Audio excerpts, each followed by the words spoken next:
We don't disagree with the macro framing that we've heard. Clearly the structural issues in China are well known. The need to transition away from this investment-led model which is basically run out of steam, to a more consumption-led model of growth, which takes time, is challenging, and which you need government to be really proactive in doing.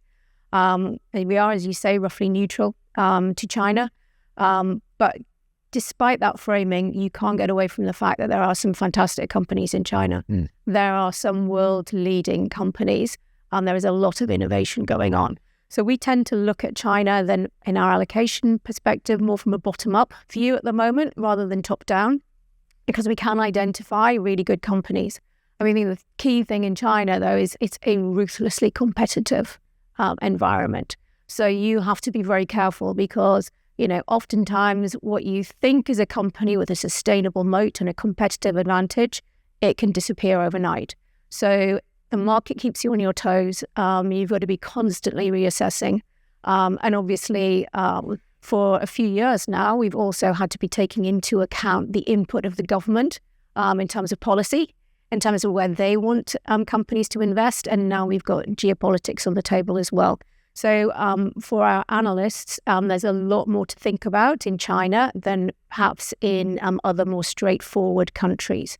So the kinds of areas that we like, currently there are industrial areas that we do like in sort of leading, in industries where China is leading and has a clear sort of technological advantages and is capturing global market share. And then on the consumer side, you've heard the comments from my colleagues here. We're much more cautious. The consumer, is not really going to be able to stage a sustained recovery until we get a property market recovery, because that wealth effect is not going to come back until then. In the meantime, the consumer is still spending, but it's in very sort of select ways.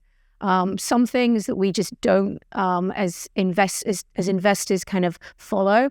Like the Labubu craze that's happened this year. How many people have Labubu? We've got one taker.